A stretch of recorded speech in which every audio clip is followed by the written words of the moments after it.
Welcome to my channel economics now easy. And आज जो हम पढ़ने वाले हैं topic that is about the market, that is form of market structure. और मार्केट, पहले हमें ये जानना जरूरी है कि मार्केट क्या है। मार्केट आप लोगों को जैसे जनरल लैंग्वेज में पता है कि मार्केट का क्या होता है। एक एरिया होता है जिसमें बहुत सारे बायर्स और बहुत सारे सेलर्स होते हैं, ठीक है। तो it is a region where buyer and sellers are in contact with each other to buy और सेल द प्रोडक्ट, ठीक है।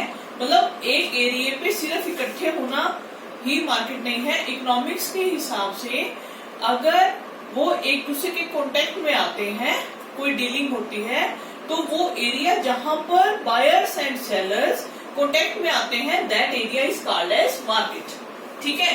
तो ये हो गया मार्केट। और इसमें अगर हम इसकी फीचर्स की बात करें तो एरिया होता है, बायर एंड सेलर होते हैं, कमोडिटी होती है, और कमोडिटी के साथ कमोडिटी में आपको पता है जैसे विदाउट कंपटीशन कुछ नहीं। तो एक फीचर मार्केट का क्या है, दैट इज कंपटीशन। तो एरिया है, बायर सेलर्स है, कमोडिटी है, एंड फोर्थ इसका फीचर है कंपटीशन, ठीक है। तो अब हम आ जाते हैं अपने मेन टॉपिक पे, that is forms of market structure, ठीक है। फॉर्म्स ऑफ मार्केट स्ट्रक्चर, इसमें हम जो मार्केट स्ट्रक्चर को दो भागों में डिवाइड करते हैं। We divide it in two parts, that is perfect competition and imperfect competition, ठीक है। तो परफेक्ट कंपटीशन और इम्परफेक्ट कंपटीशन को हम आगे फर्दर डिवाइड करते हैं, that is in three form: monopoly, monopolistic competition and oligopoly, ठीक है। तो मार्केट स्ट्रक्चर में सबसे मेन है यहाँ पर परफेक्ट कंपटीशन और imperfect competition. Imperfect competitions are further divided into three parts: monopoly, monopolistic and oligopoly, ठीक है। अब हम अपने फर्स्ट पार्ट पे आते हैं, परफेक्ट कंपटीशन। परफेक्ट कंपटीशन एक ऐसी सिचुएशन है मार्केट की जहां पर large number of buyers and sellers होते हैं और they are dealing with homogeneous product. और होमोजेनियस प्रोडक्ट को वो किस प्राइस में बेचते हैं, that is fixed by the industry. तो perfect competition is a situation where point one is where is large number of buyers and seller, ठीक है। सेकेंड इसमें है that is homogeneous product, okay, and third is fixed price by the market। Market कौन, मतलब पूरी industry एक price को fix करती है, उसी फिक्स प्राइस पे फर्म को अपना प्रोडक्ट बेचना होता है। और ये इसका बहुत अच्छा एग्जांपल है agriculture goods, that is wheat and rice, ठीक है। जैसे इंडस्ट्री इसमें जैसे गवर्नमेंट फिक्स करती है प्राइसेस और उसी प्राइसेस पे आगे बेचना होता है वीट एंड राइस को। तो ये इसका मेन फीचर है। और इसका अगर हम ग्राफ देखें तो दैट इज हम इंडस्ट्री प्राइस का मतलब कैसे डिसाइड होता है, इसमें इंडस्ट्री का है ये graph, industry, and this is for firm, ठीक है। और ये सप्लाई कर्व है और ये डिमांड कर्व है। Price is fixed bye these two forces, ठीक है। अब ये जो प्राइस आया है डिमांड एंड सप्लाई के दोनों फोर्सेस से, इसी फोर्सेस से जो प्राइस फिक्स हुआ है उसी प्राइस पे आगे फर्म जो है प्रोडक्ट को अपना सेल करेगी। ठीक है, तो AR is equal to MR and firm का price same as decided by the industry. ठीक है, अब ये हो गया आपका परफेक्ट कंपटीशन। अब हम चलते हैं मोनोपोली की तरफ। मोनोपोली क्या है? एकाधिकार। इसमें क्या है कि एक सिंगल सेलर होता है और प्रोडक्ट, ऐसा प्रोडक्ट वो बेचता है जिसका कोई भी क्लोज सब्स्टिट्यूट नहीं होता। ठीक है, तो इसमें तो इसकी फीचर्स अगर हम कंसीडर करें तो that is single seller. Okay, product कैसा है? नो क्लोज सब्स्टिट्यूट है उसका। ठीक है, कोई कंपटीशन नहीं है, किसी तरह का कोई कंपटीशन है, एक ही सेलर है, एक के पास चीज है, उसने बेचनी है।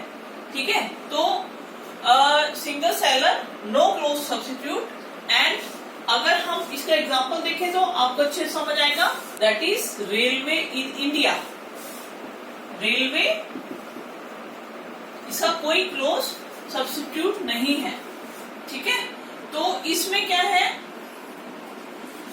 रेस्ट्रिक्शन होती है एंट्री और एग्जिट पे। किसी भी कोई भी दूसरी फर्म इस मार्केट फॉर्म में एंटर नहीं कर सकती। एक सिंगल फर्म है और एक्स्ट्रा कोई भी तीसरी फर्म एंटर नहीं करेगी मार्केट में।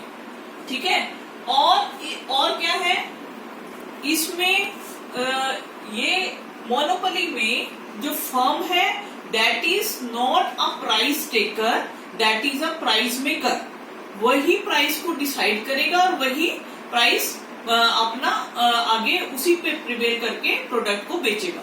ठीक है, तो यहाँ पे क्या दोनों में डिफरेंस क्या है? यहाँ पर in perfect competition firm is a price taker and in monopoly it is a price maker. Okay, clear? दोनों में डिफरेंस। अब हम नेक्स्ट पे इसका, अगर हम नहीं, अभी हम मोनोपोली में ही अगर इसका ग्राफ देखें तो प्राइस का, that is downward sloping demand curve. Okay, और इसमें फर्म ने डिसाइड करना है, अगर प्राइस ओ है, ये that is P and it is quantity, x axis पे क्वांटिटी है और वाई एक्सिस पे प्राइस है, और OP पे क्वांटिटी होगी OQ।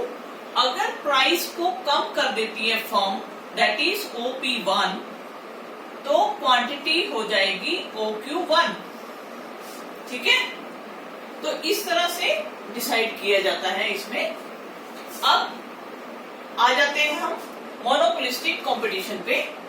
मोनोपोलिस्टिक कंपटीशन एक ऐसी सिचुएशन है जहां पर लार्ज नंबर ऑफ फर्म्स होती हैं which sells the closely related product but differentiated।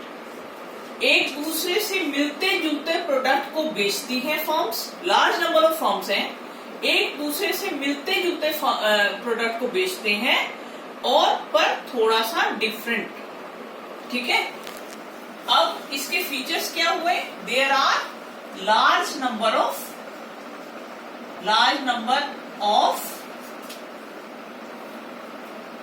Firms and second is product कैसा है? That is closely related but differentiated.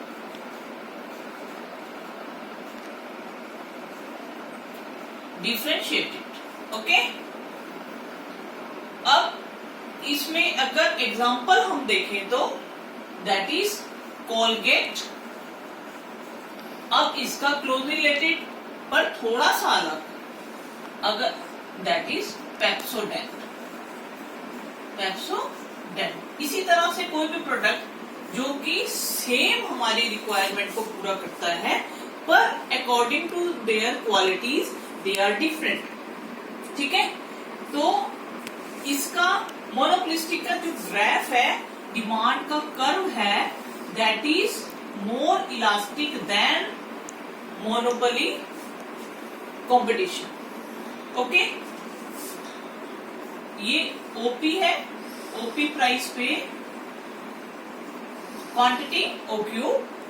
तो अगर वो थोड़ा सा भी कम करते हैं प्राइस को, मतलब अगर कोलगेट की फर्म का प्राइस ओपी है तो उसकी क्वांटिटी ओक्यू बिक रही है।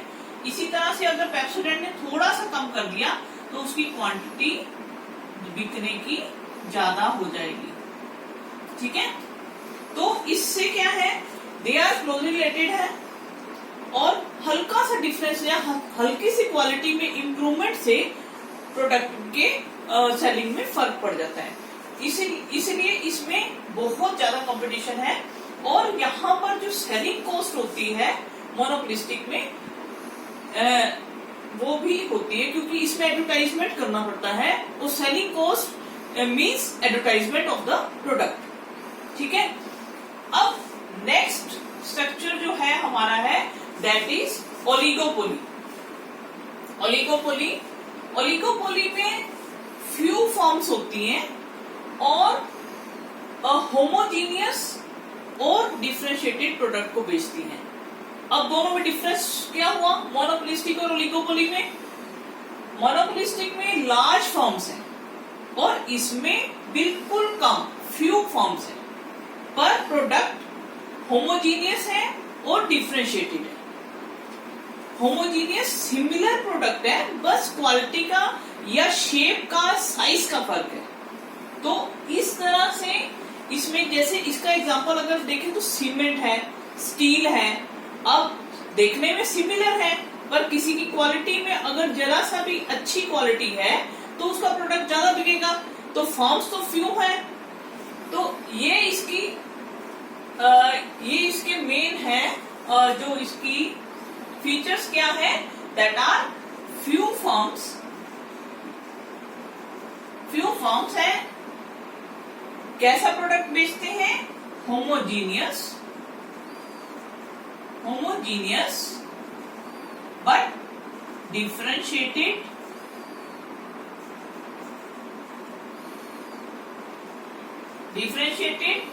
और इसका एग्जांपल है सीमेंट या स्टील। ठीक है, इसमें जो सेलिंग कॉस्ट है दैट इज वेरी हाई, क्योंकि कम फॉर्म है, प्रोडक्ट सिमिलर है। अपने प्रोडक्ट को बेचने के लिए एडवर्टाइजमेंट बहुत करनी पड़ेगी, तब आपका प्रोडक्ट बिकेगा। तो that is why the selling cost is very high. और इसमें क्या है, एक और फीचर है इसका, the firms are very interdependent on each other.